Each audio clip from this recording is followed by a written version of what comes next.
Super star Rajinikanth இப்போ Jailer 2 படத்தில் பிஸியாக நடித்து கொண்டு இருக்காரு. இந்த ஜெயிலர் 2 படத்தை நெல்சன் தான் எடுத்துகிட்டு இருக்காரு. மேலும் இந்த ஜெயிலர் 2 படம் அடுத்த வருஷம் ஆகஸ்ட் மாதம் ரிலீஸ் ஆகும் என தலைவராலேயே சொல்லப்பட்டு விட்டது. தொடர்ந்து இந்த ஜெயிலர் 2 படம் கண்டிப்பாக 1000 கோடிக்கு மேலே வசூல் செஞ்சு தமிழ் சினிமாவுடைய ஒரு மிக பெரும் சாதனை படைக்கும் படமாக உருவாகும் என ரசிகர்கள் நம்பிட்டு இருக்காங்க.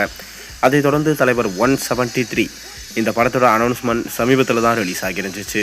அதாவது ரஜினிகாந்த் நடிக்க கமல்ஹாசன் ப்ரொடக்ஷன்ஸ் பண்ண சிபி சக்கரவர்த்தி தான் இந்த படத்தை எடுக்கிறாரு என அறிவிப்பு வெளியானது. ஆரம்பத்தில் பார்க்கிங் பட இயக்குனரான ராம்குமார் பாலகிருஷ்ணா தான் இந்த படத்தை இயக்குவார் எனவும், அதைத் தொடர்ந்து அஸ்வந்த் மாரிமுத்து இயக்குவார் எனவும் தகவல்கள் வந்திருந்தது. ஆனால் தற்போது கிடைச்சிருக்க தகவல் சிபி சக்கரவர்த்தி தான் இந்த படத்தை எடுக்கிறார் என அனௌன்ஸ்மெண்ட் வெளியிட்டிருந்தாங்க. மேலும் அனிருத் தான் இந்த படத்துக்கு மியூசிக் பண்ணுறாரு. தொடர்ந்து பார்த்தீங்கன்னா இந்த படத்தில் சாய் பல்லவி அப்படி இல்லைனா ஐஸ்வர்யா ராய் இந்த படத்தில் ஃபீமேல் லீடாக ப்ளே பண்ண அதிக வாய்ப்பு இருக்கிறதா சொல்லப்படுகிறது.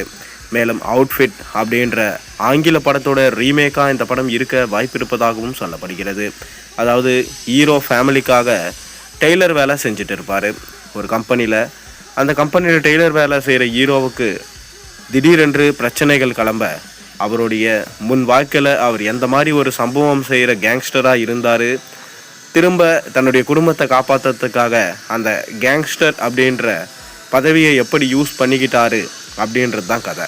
அதே கதையை தான் சிபி சக்கரவர்த்தியும் ரஜினிக்கு சொல்லி ஓகே வாங்கிட்டாரா அப்படின்ற தகவலும் தற்போது இணையத்தில் ரொம்பவே வேகமாக வைரலாக போய் கொண்டிருக்கு. ஆனால் இன்னுமே இவங்க ஹாலிவுட் படத்துலேருந்து நாங்கள் ரீமேக் பண்ணுறோம் அப்படி என்பதை எந்த விதமான கன்ஃபர்மேஷனும் பண்ணலை.